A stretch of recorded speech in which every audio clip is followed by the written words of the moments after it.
Dasharatha walks out of the bright, opulent corridors of Ayodhya's palace and into the shadows of the Kop Bhavan, the chamber of wrath. Inside, he finds his favorite queen, Kaikeyi, sitting in darkness, wearing discarded clothes, entirely silent. The absolute monarch of the era is completely bewildered by this sudden display of mourning on the eve of his son's coronation. To understand the weight of this moment, you have to look at who Dasharatha is. He controls a sprawling, undisputed geopolitical empire. His authority stretches across Dravid, Sindhu, Saurashtra, Magad, and Kashi. Yet, standing before a sulking queen, the most powerful man on earth is reduced to absolute helplessness, begging her just to speak. Here, Dasharatha reveals his fatal flaw, a blinding, desperate affection. Trying to coax a single word from Kaikeyi, he recklessly offers her the world. He promises to make beggars into kings or kings into beggars. He tells her that whatever the most valuable object in his vast empire might be, he will hand it to her that very second. Kaikeyi finally breaks her silence, but she doesn't ask for jewels. She anchors her response to a specific historical debt. She reminds Dasharatha of the ancient Devasur war. During that brutal conflict, the king was severely wounded. It was Kaikeyi who took the reins, violently steering his chariot through enemy lines to safety, saving his life. In his gratitude that day, Dasharatha had offered her 2 boons, but Kaikeyi, with remarkable foresight, had declined to claim them immediately. She asked the king to keep those 2 wishes as a deposit, stating she would ask for them when the time was right. Desperate to end the tension in the room, Dasharatha urges Kaikeyi to claim her wishes immediately. He guarantees his compliance by swearing an oath on the person he loves most, his eldest son Rama. That single sentence seals his doom. By invoking Rama's name, Dasharatha takes a domestic attempt to appease his wife and turns it into a cosmic, unbreakable vow.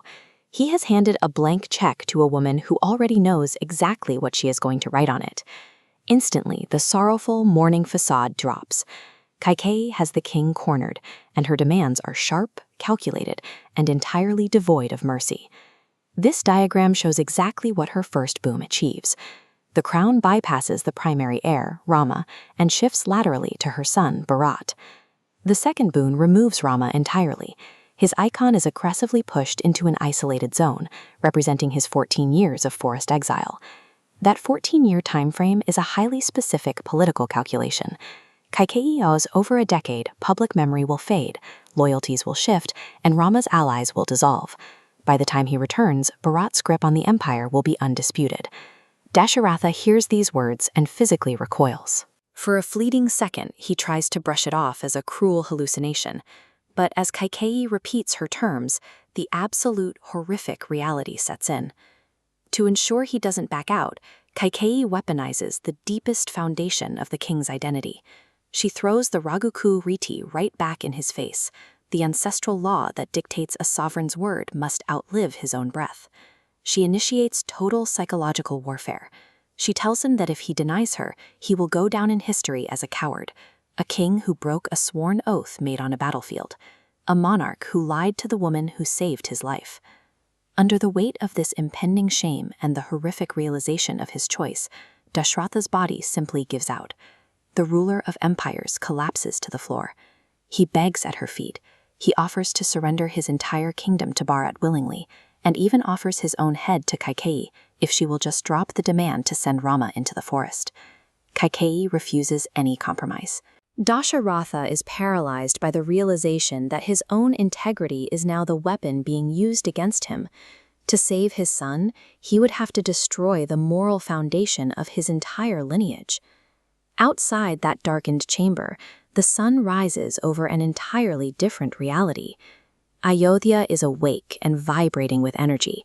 Citizens are lighting lamps, chanting auspicious mantras, and singing in the streets to welcome the new dawn. In the royal courtyards, Guru Vasishta and the chief ministers are meticulously preparing for the ceremony. They are gathering holy river water and arranging sacred flowers, and checking astrological charts for a coronation that, mathematically, is already dead. When the royal minister Sumantra arrives at the Kop Bhavan to fetch the king, Kaikeyi intercepts him at the door. She expertly blocks anyone from seeing the incapacitated Dasharatha and instead issues a direct order. Go and bring Prince Rama to these chambers immediately. It is a moment of pure, devastating irony.